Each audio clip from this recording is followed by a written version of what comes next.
Bonjour.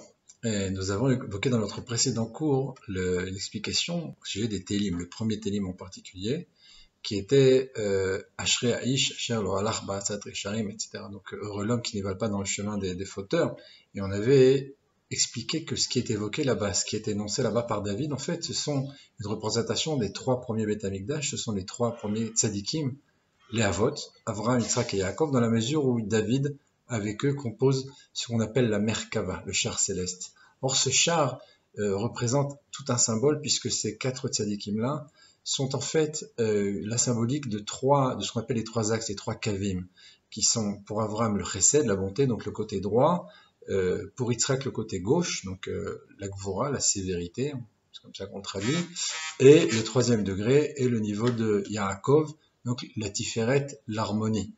Et il y a un quatrième niveau donc qui est différent dans la mesure où il ne s'agit pas d'un des Havot mais de David Améler et qui est ce qu'on appelle la Malchut. Or la Malchut a quelque chose de très particulier dans la mesure où celle-ci symbolise un niveau qui est représentatif de tous les autres niveaux et en même temps qui, partant de lui, va rejaillir aussi sur tous les autres niveaux. C'est ce qu'on appelle dans le Pasuk Malchutra, Malchut Kol Olamim, ta royauté, la royauté de tous les mondes. Ce qui signifie que la royauté est d'une part le niveau le plus bas lorsqu'on se penche sur un monde, on va dire avec une loupe, un monde particulier, puisqu'il y a plusieurs mondes, quand même, Atzilut, Bria, etc. On ne va pas maintenant rentrer dans le détail, mais il existe plusieurs mondes sur le plan spirituel qui sont existants ici et maintenant. Ce ne sont pas des mondes qu'on atteint avec une fusée ou un avion. Ce sont des mondes qui sont présents dans chaque objet, dans chaque chose, à l'intérieur de nous-mêmes. Et ces quatre mondes-là sont des mondes spirituels, chacun étant plus élevé que l'autre, et le niveau le plus bas, si on peut s'exprimer ainsi, d'un monde est le niveau de la Malchut. Or, la Malchut, la royauté de ce monde-là, correspond à ce qu'on appelle le Keter, la couronne, donc du monde qui va suivre, le monde qui lui est inférieur. Donc cette royauté, cette Malchut, est toute une symbolique, et en vérité, cette symbolique existe à plusieurs niveaux. On a évoqué récemment au niveau de la vache rousse dans un autre cours, la vache rousse, elle, est la symbolique de la mort. Alors, on en a parlé précédemment de façon allusive, et on va rentrer maintenant plus dans le détail.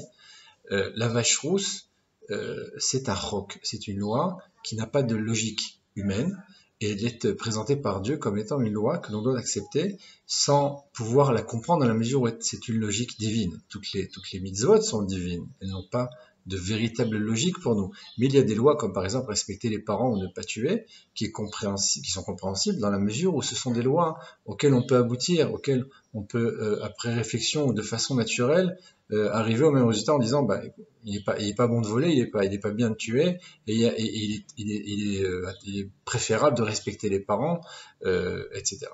Donc ces lois qui sont comme la vache rousse, des chokim, donc des lois qui ne sont pas compréhensibles, nous allons malgré tout, comme beaucoup de commentateurs, essayer d'approfondir et de comprendre un petit peu ce qui se cache derrière cela.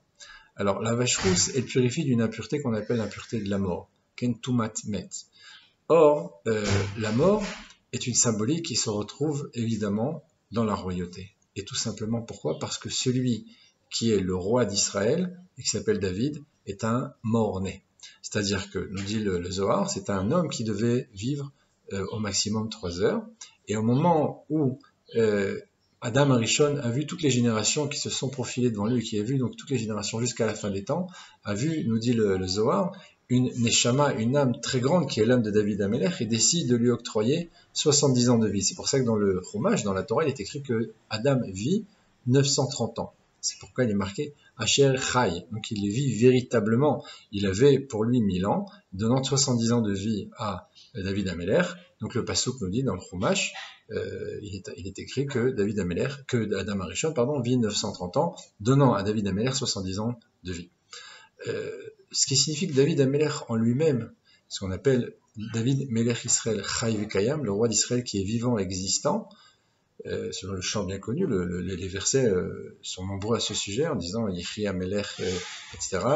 Yichri Amelech David, etc. Plusieurs psukim dans ce sens sont des psukim qui proclament la royauté et proclament la vitalité et la vie éternelle de David. Or David, encore une fois nous l'avons dit, n'a pas, nous dit le Zohar, de vie proprement pour lui-même, il n'a pas de vie du tout. Donc c'est un mort-né, et pourtant cet homme-là est appelé la royauté, est appelé la malchoute, et est appelé le roi vivant. Alors pour une raison très simple, c'est que la vie qui est sa vie est une vie spirituelle, une vie éternelle. Dans la mesure où Adam Arishon a introduit par sa faute la mort dans le monde, David Ameller, lui, va rétablir cet ordre, qui était l'ordre premier, puisque Adam devait vivre éternellement, et il va rétablir l'ordre dans la mesure où il va, en se dévoilant comme le Mashiach, ramener la vie éternelle dans le monde et va faire revivre les morts. Or, la para Adouma a pour office donc de purifier l'homme qui s'est impurifié par la Toumatmet, l'impureté de la mort. Alors comment ça se produit? Il y a un sacrifice, on doit d'abord chercher une vache qui est intégralement rousse, qui est parfaite dans sa robe, qui n'a pas de deux poils noirs, même nous dit le Passouk, qui ne doit pas porter de joug, elle n'a pas même un objet qui a été posé sur elle, donc elle doit être totalement pure, totalement impeccable de par son pelage, de par sa forme, de par son service. Et cette vache donc est sacrifiée, et la poudre qu'on va obtenir après l'avoir sacrifiée et brûlée va être mélangée, et cette eau qu'on appelle, si je ne m'abuse, l'eau lustrale, va être utilisée pour purifier le juif qui a été atteint par l'impureté de la mort, qui est en contact avec la mort. Or, on l'a dit, donc la royauté, son symbole, c'est la mort. Alors la royauté, de la même façon qu'elle existe au niveau de l'homme, elle existe, donc et David Ameller, elle existe dans ce qu'on appelle 3 degrés qui sont évoqués dans ce qu'on appelle le Sefer Yetzira, qui sont les niveaux de Olam, Shana, Nefesh. Olam, c'est le monde, donc c'est l'espace. Shana, c'est l'année, donc c'est le temps. Nefesh, c'est l'âme, donc c'est la personne. Pour résumer, c'est l'homme dans l'espace-temps. Chaque anneau se trouve à un moment précis, dans un endroit précis, donc c'est une définition globale et précise à la fois de ce qu'on appelle le Olam, Shana, Nefesh. Cette synthèse, cet élément, est un élément relativement simple et à la fois d'une grande profondeur. Pourquoi d'une grande profondeur? Parce qu'il est expliqué souvent dans les livres de Kabbalah de façon bien plus profonde que ce qu'on évoque ici. Et la première fois qu'il apparaît donc dans la Torah, c'est de façon étonnante dans l'épisode du Vaudor, dans l'épisode du Matan Torah. Matan Torah, il est écrit Hachem Yarad al Har Sinai, Vahar Hashan Kulo. Dieu est descendu sur le mont Sinaï et la montagne est entièrement recouverte de Hashan. Elle est totalement Hashan, ce qui sont les premières lettres Hashan de Olam, Shana Nefesh. Les premières lettres de Olam c'est Aïn, Shana le Shin, Nefesh le Nun composent le mot Hashan. Or, donc on l'a dit, le Sefer Yetzira dit cette notion de Hashan, de Olam, Shana Nefesh, évoque donc l'homme dans l'espace-temps. La première fois que ça apparaît, ça apparaît bien évidemment au moment du don de la Torah sur le Har Sinaï. Pourquoi? Parce que Dieu a créé le monde pour 2 choses, pour la Torah et pour Israël. Le but de la création du monde, c'était cela. Donc au moment où se réalise cet événement historique, où Dieu se dévoile sur le Har Sinaï et donne au peuple juif la Torah, eh bien cette notion de l'homme dans l'espace-temps est à son sommet, est à sa plénitude.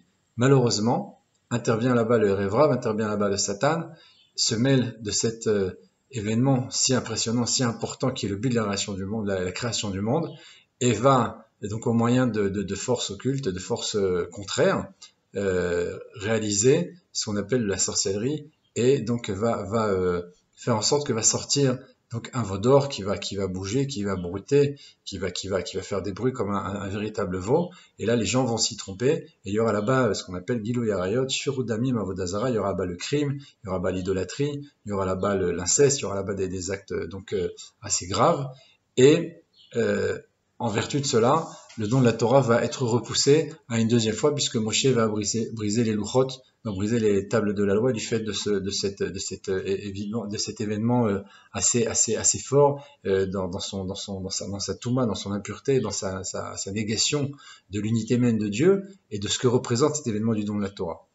Alors donc cette notion de Hashan, de Olam Shana Nefesh, donc l'homme dans l'espace-temps, se réalise, on a dit, pour la première fois de façon absolue lors du don de la Torah. C'est pourquoi donc intervient de façon insigneuse, de façon très très perverse, l'autre côté pour empêcher que cet événement ait toute sa force. Alors ce qui va se passer, c'est que si on analyse ces 3 notions-là dans la Malchut, donc dans la royauté qui est une notion de mort, on va retrouver le Olam, le monde, dans ce qu'on appelle le Afar, qui est d'ailleurs composé de la même lettre au départ, donc le Aïn. Pourquoi? Parce que le Afar, c'est la terre.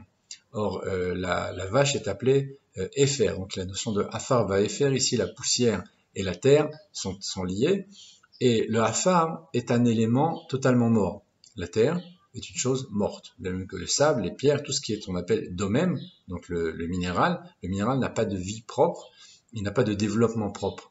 Par contre, lorsqu'on introduit, comme tout le monde sait, une graine, quelle qu'elle soit dans la terre, qu'on arrose, qu'on met des engrais, qu'il y a du soleil, de l'air, etc., eh bien, va sortir de ça une plante, un arbre qui va donner 500 fruits, 1000 fruits de façon donc totalement exponentielle, sans aucune mesure avec ce qui a été introduit. Donc c'est ça la notion de malchut, cette notion de démultiplier en quantité et en qualité de façon incroyable, qui n'a aucun rapport, aucune commune mesure avec ce qu'elle a reçu en elle-même. Donc cette royauté-là est un élément mort qui va donner la vie de façon exponentielle.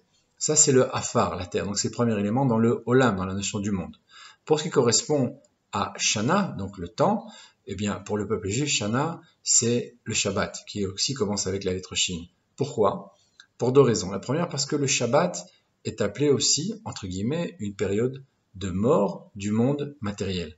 Lorsqu'on arrive au Shabbat, on se détache de tout ce qui est lié à la matérialité. On coupe tout ce qui est avec nous en contact permanent toute la journée, les téléphones, on arrête de travailler, on n'a plus d'argent, on n'a plus de clés, on n'a plus rien, on laisse tout ça de côté, on enferme tout, on coupe tout, et on rentre dans une vie spirituelle pour 24 heures. À tel point que même ce que l'on va manger le jour du Shabbat est appelé Shabbat Oneg, c'est un niveau spirituel. Donc quand on dit qu'en mangeant Shabbat on ne grossit pas, c'est pas vraiment ça. La raison, c'est plutôt que on a un niveau spirituel tel que la Neshama elle-même, l'âme elle-même va se repaître, on va dire, de cette nourriture. Je vous assure que même Shabbat on grossit. Donc, mais par contre, la Neshama, elle va profiter, si on peut dire comme cela, de cette nourriture qui pendant la semaine peut être problématique sur le plan du travail spirituel qu'on essaye donc d'effectuer en servant Dieu, parce qu'il y a des notions qui sont expliquées généralement dans la Chassidoute qui disent que profiter abusivement du monde pendant la semaine peut être dangereux et peut faire verser un aliment qui est totalement neutre dans ce qu'on appelle le côté du mal, parce que la notion de plaisir pour le plaisir est pour nous interdite. Donc il y a ici une notion de se nourrir, comme on dit, donc manger pour vivre et pas vivre pour manger. Maintenant le Shabbat, si on va manger les mets les plus délicats, boire les vins les plus fins, manger des gâteaux et je ne sais combien de sucreries et plats en sauce, il n'y a ici aucun problème. Ce qui est assez incroyable. Pourquoi? Parce que le Shabbat est totalement spirituel. Donc même le matériel du Shabbat devient spirituel. Donc c'est la mort, donc entre guillemets, donc du matériel dans son sens grossier, dans son sens bas, si on peut dire, et tout le Shabbat est totalement spirituel. Il est prière, il est étude, et encore une fois, même la nourriture dont on va profiter du Shabbat sera elle-même spirituelle. Ça, c'est le premier point. Le deuxième point, c'est ce qui est marqué donc dans la Gemara, que sur ce qu'on appelle Tinok ben Yomo, même un enfant d'un jour, Rabbi Shimon ben Gamliel dit dans la Gemara, Techalel alav Shabbat achat kedesh yishmor Shabbatot arbe. Transgresse pour lui, même si c'est un enfant d'un jour, s'il est dans un cas de pikuach nefesh, il est dans un état de danger, de vie ou de mort, Techalel alav Shabbat achat. Transgresse pour lui le Shabbat, sans hésiter, de sorte qu'il pourra garder de nombreux Shabbatot dans la suite. Même s'il y a un doute, que Dieu préserve, mais même s'il y a un doute, il faut à tout prix transgresser Shabbat et faire tout ce qui est nécessaire pour le sauver, dans l'espoir bien entendu qu'il vive, et dans ce cas-là, il pourra réaliser des centaines, des milliers de Shabbat.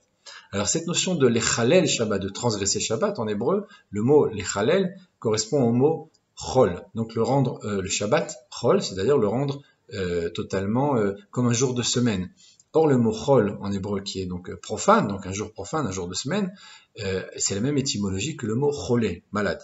Or, le tinok lui-même, le bébé lui-même est malade, et on nous dit, eh bien, il faut que le Shabbat prenne sur lui cette maladie, si on peut dire comme ça, ce chol, cet état de profanation, de sorte que celui qui est malade va lui être en bonne santé. Donc, il y a ici inversion des rôles, et le Shabbat va prendre sur lui cet état donc de maladie, si on peut dire comme cela, cet état de profanation, de sorte que celui qui est malade deviendra lui-même kadosh, deviendra lui-même en bonne santé. Donc ici on a inversé les rôles, et la maladie et la mort, si on peut dire comme cela, va être transférée au Shabbat, et il l'accepte, et Dieu le demande, de sorte que celui qui est malade sortira de son état.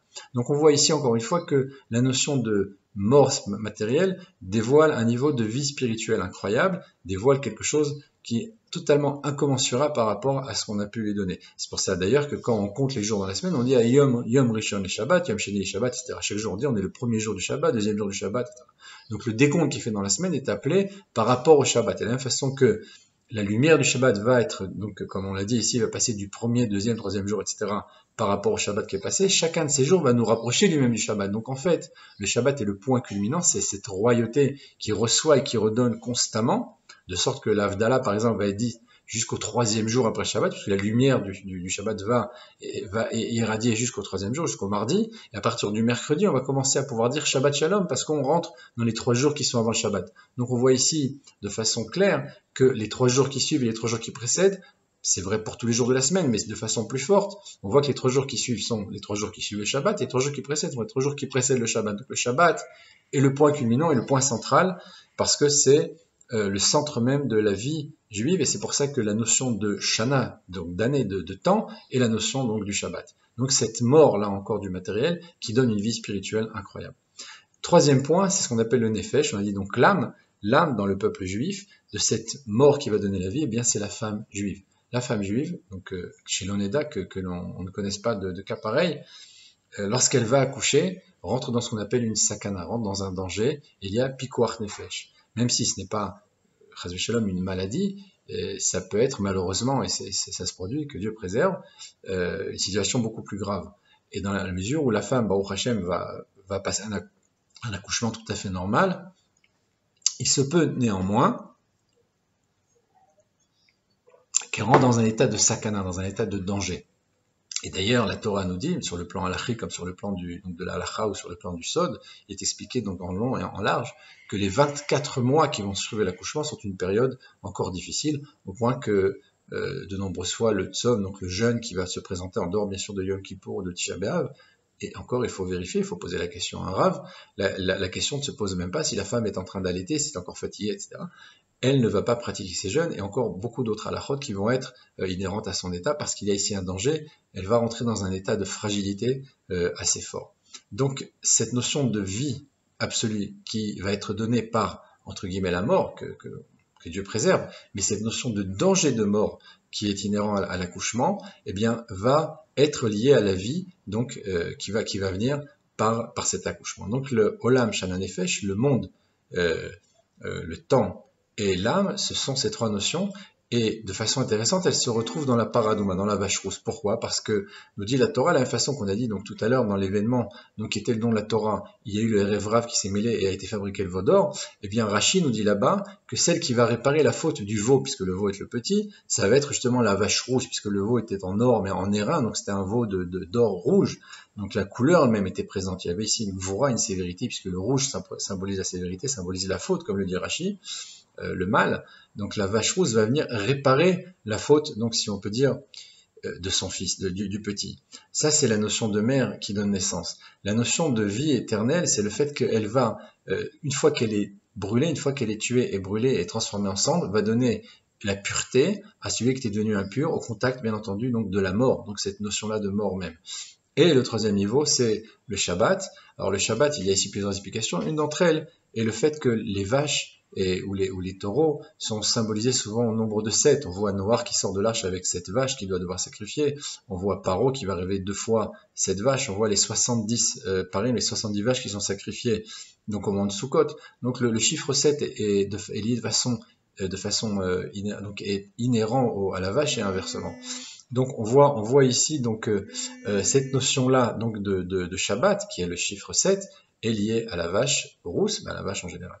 Alors maintenant, il y a encore un autre point qu'on va évoquer ici, qui nous rappellera un petit peu aussi la vache rousse dans les mots. Donc, et cette notion d'annulation, cette notion d'être prêt à donner la vie, ce sont les 3 niveaux qui sont Avraham, Moshe et Aaron, et David Améler.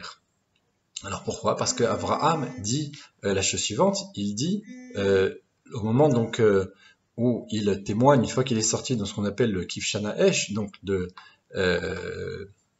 la fournaise ardente, il va dire la chose suivante, il va dire je suis Afar Vaefer, je suis moi-même composé de cendres et de terre. Alors le fait qu'il soit de cendres et de terre, cela signifie qu'il a mérité un miracle, parce que si la fournaise avait effectivement fonctionné, et s'il avait été brûlé là-bas, eh bien, il aurait été transformé en poussière. Donc il dit, Anochi Afar Vaïfer, je suis cendre et terre, parce que Dieu a fait un miracle, et ce que je suis aujourd'hui, c'est un véritable miracle, si je suis encore vivant et je ne suis pas transformé en cendre et en poussière, c'est par le miracle de Dieu.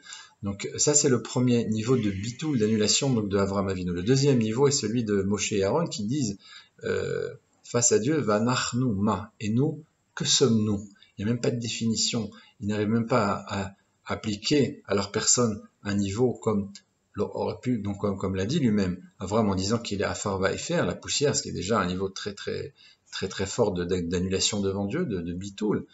Mais ils disent, Nachnouma, mais nous, que sommes-nous? Donc c'est un véritable statut d'annulation totale devant un Kadosh Baruch Hu, devant Dieu.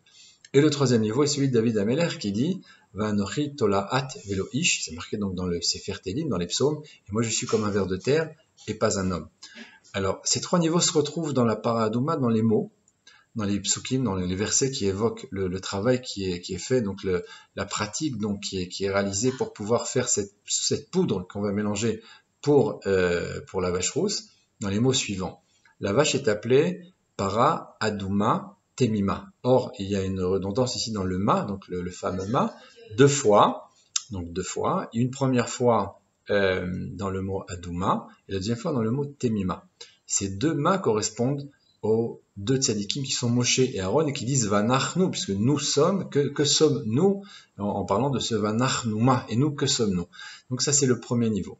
Puis on voit apparaître, bien entendu, le Efer Apara, la cendre de la para, donc qui a été brûlée et transformée en cendre, par rapport au mot de Avram Avinu qui dit Va'anochi Afar Vaïfer, je suis cendre et terre. Or, la Gemara elle-même nous dit que le Afar, c'est le Afar de la Sota, donc de la femme qui est soupçonnée d'adultère, et le Efer, c'est le Efer Apara, c'est la cendre donc de la vache rousse. Et le troisième niveau, Nitolaat Velo Ish, ce qui est marqué dans le Passouk, lorsqu'on prend Et, Erez, Vezov et Shanitolaat, donc du bois de Erez, donc de cèdre, et de Hysope, donc, et de Shanitolaat. Or, le mot Shanitolaat, qui est un des éléments que l'on mélange pour obtenir cette cendre qui va purifier donc le juif impur, elle s'appelle Shani Tolaat, et Tolaat c'est le ver de terre, ce mot même qu'emploie David en disant Ani Tolaat Veloish, je suis un ver et je ne suis même pas un homme. Donc on voit quelque chose d'assez intéressant encore une fois, cette notion d'annulation, cette notion de délivrance qui vient par la vache rousse, celui qui va purifier, donc le Kohen qui va purifier va devenir lui-même impur, et celui qui est impur devient pur. Donc la vache elle-même qui est magnifique va être brûlée, va être elle-même tuée, si on peut dire comme ça, elle va être sacrifiée. Et elle va délivrer de l'impureté de la mort, donc au moyen de cette cendre, on va délivrer donc le juif qui est devenu impur. Donc on voit de façon permanente cette notion de va-et-vient entre la mort et la vie, entre la terre qui est morte et qui donne la vie, ce Kohen qui va être prêt à s'impurifier pour purifier le juif, etc. Donc toutes ces notions-là de va-et-vient entre la vie et la mort, c'est quelque chose d'essentiel, c'est quelque chose d'unique donc, dans la vache rousse.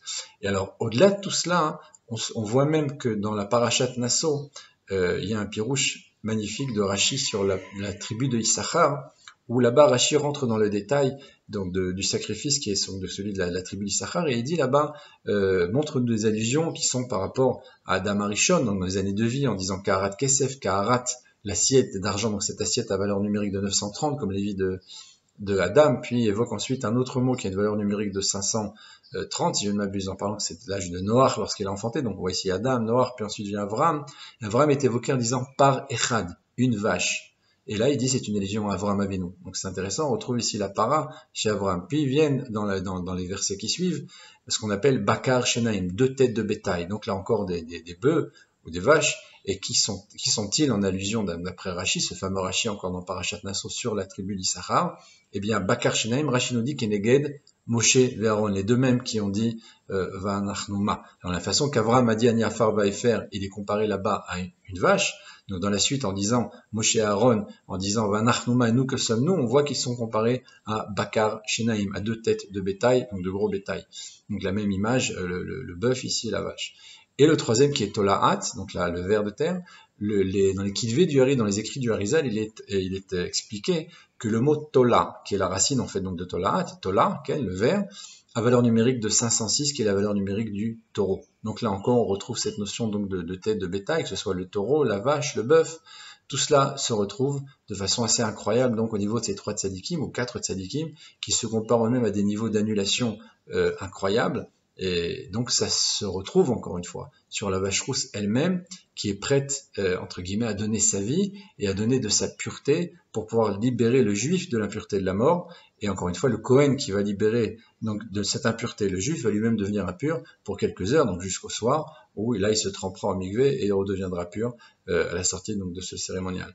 Donc pour résumer cette explication de la vache rousse, on voit donc que ces tzadikim qui sont on avait dit donc des tzadikim de très haut niveau, on voit que cette vache rousse qui est une vache particulière, eh bien la première nous dit le Rambam c'est Moshe Rabbeinu qui l'a sacrifié, la deuxième c'est Ezra, il y en a encore 7 autres par la suite et la 10e, eh bien c'est le Mashiach lui-même qui la sacrifiera en espérant que ce soit très bientôt de nos jours et je vous souhaite à tous Shabbat Shalom.